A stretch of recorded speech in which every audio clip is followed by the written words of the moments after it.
Hey guys, Mike here from Jet Tech. Another little episode of tips and tricks. I'm going to show you the best ways to anchor your jet ski inshore. It can be a little bit different than offshore. To start with, we've got our Jet Tech inshore anchor kits. These are perfect for your ski. They come in a dual line storage bag, a couple drain holes. When you get the kit out, so if you're anchoring in sand and mud bottoms, you tend to want a Danforth style anchor, so an anchor like this. We vinyl coat ours so they don't damage and scratch your ski. We also got 2 meters of chain on with chain sock and 10 meters of line. A couple of things you should know about your anchors: always make sure your shackles are tight. So quite often after using a few times, if these aren't super tight, people can wonder why the rest of their line's there but detached from the anchor. That's why. I personally like to use Bowline Knots. Very easy. If they seize up, you can just undo that little nozzle there. Have a little float and a snap hook.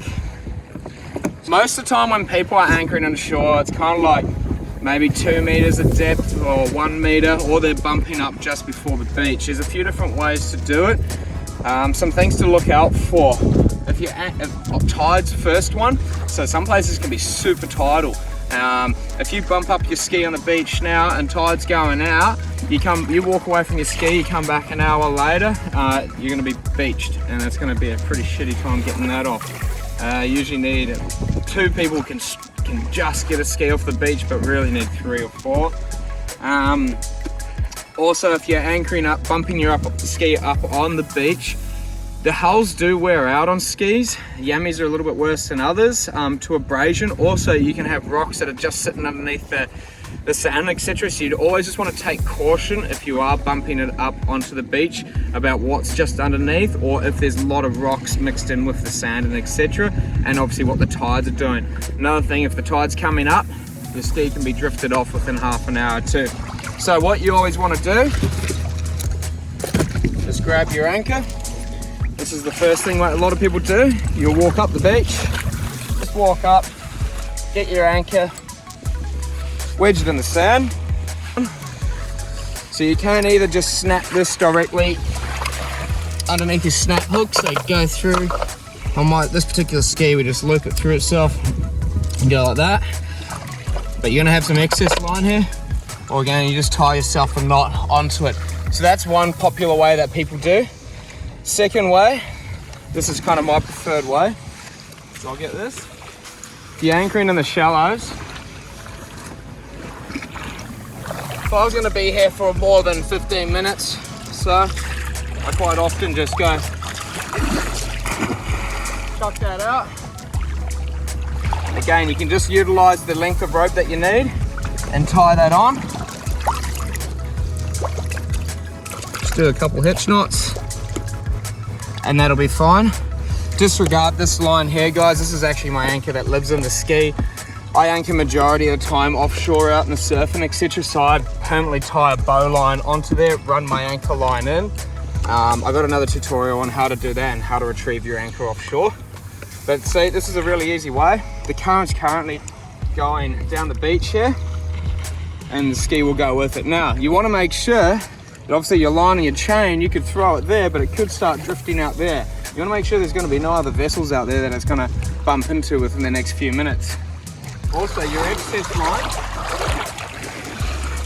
if you're not using all this line, just put it into your footwell or back into underneath the bonnet.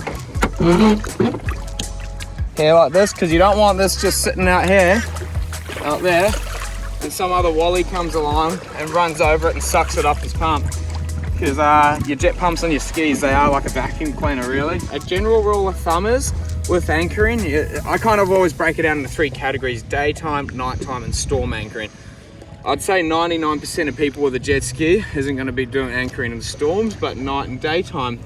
So we're just going to refer to daytime, so it's kind of like a 4-to-1 rule. You want the length of rope per the depth of water. So 10 meters of line is good for anchoring, let's say 2.5 meters of depth.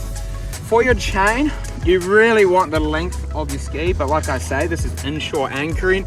You're not going to be anchoring in heavy swell conditions and wind and a lot of depth. So we've got 2 meters of chain here. These skis are, I think 3.5 meters long, something like that. So that's a sufficient amount of chain for it, but if you're talking offshore, it's usually the length to double of the vessel. But 2 meters of chain's fine, 10 meters of line, so that's some ideas for you. Now you can see already, I'll just chuck here, how the skis already drifted out there. Good thing about this though, passing boats and skis and etc., they can push a lot of swell onto the shore and it smashes your ski up. It's just, it makes me cringe every time I see it. So I don't like my ski actually being bumped up. Also for the reason of, I don't know what's underneath the sand. There could be, you know, there could be a rock like that just sitting underneath and your ski could be bouncing up and down it without you knowing. But yeah, when those waves come in and etc., that bashes your ski around. So now it just sits there nicely. Yeah, you might get a little bit wet walking out to it. There is another anchor system as well you can do, but it's a bit of a muck around, but you can do off the back of your ski. You'll see this, people do it more with boats and etc., but you run 2 anchors, another one on the shore, and you can kind of turn your ski back and forth. It's called like a loop system. We'll do another video on that. But yeah, happy days. You can see that ain't going anywhere. It's not getting bashed by any passing waves. It's not smashing up on rocks, and that's just a really good way to anchor your ski inshore.